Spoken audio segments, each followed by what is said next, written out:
Bitcoin की funding rates ने 67 दिनों तक लगातार नकारात्मक रहकर 10 साल का रिकॉर्ड बना दिया है, जिससे शॉर्ट स्क्वीज का दबाव बढ़ गया है।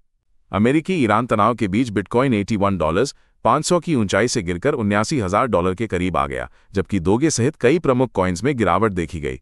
विशेषज्ञों के अनुसार फंडिंग कॉस्ट और ओवरबॉट RSI के चलते बाजार में अस्थिरता बनी रह सकती है और निवेशकों को जोखिम प्रबंधन पर ध्यान देना चाहिए।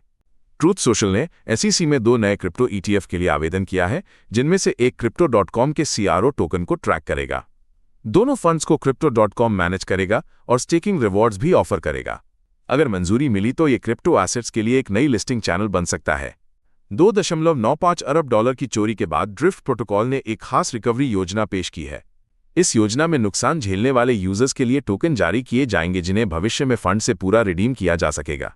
ड्रिफ्ट ने 10% बाउंटी प्रोग्राम भी शुरू किया है, जिससे व्हाइट हैट्स और सिक्योरिटी रिसर्चर्स को रिकवरी में भागीदारी के लिए प्रोत्साहित किया जा रहा है।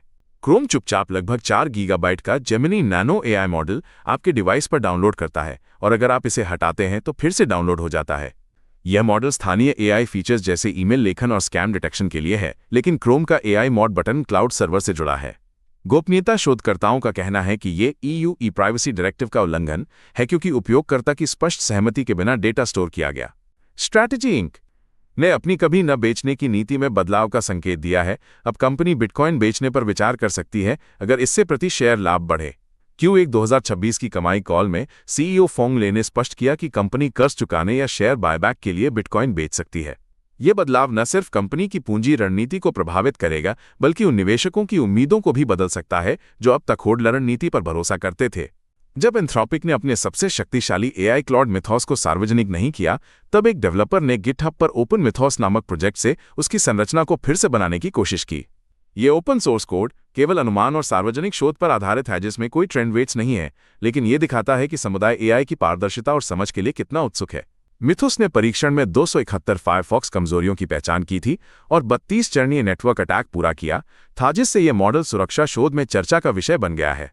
पैराडाइम ने पैक्ट्स नामक एक नई क्वांटम सुरक्षा योजना पेश की है, जो बिटकॉइन के पुराने धारकों को बिना सार्वजनिक रूप से अपनी चाबी दिखाए स्वामित्व प्रमाणित करने का विकल्प देती है।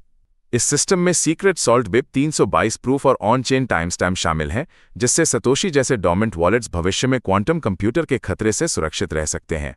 अगर बिटकॉइन में क्वांटम सनसेट सॉफ्ट फोक लागू होता है तो पैक्ट्स धारक जीरो नॉलेज प्रूफ के जरिए अपने कॉइन रिक्लेम कर सकते हैं, बिना अपनी निजी चाबी उजागर किए।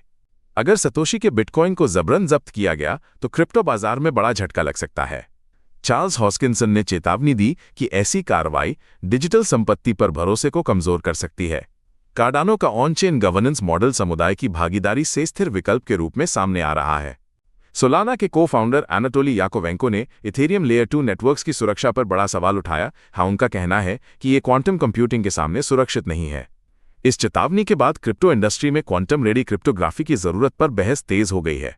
इथेरियम डेवलपर्स सुरक्षा बढ़ाने के लिए नए उपायों पर विचार कर रहे हैं, लेकिन याकोवेंको का दावा है कि सोलाना इस मामले में आगे है। GPT-5.5 ने मात्र 10 मिनट में एक जटिल रिवर्स इंजीनियरिंग चुनौती हल कर दी, जो मानव विशेषज्ञों को 12 घंटे लगते थे।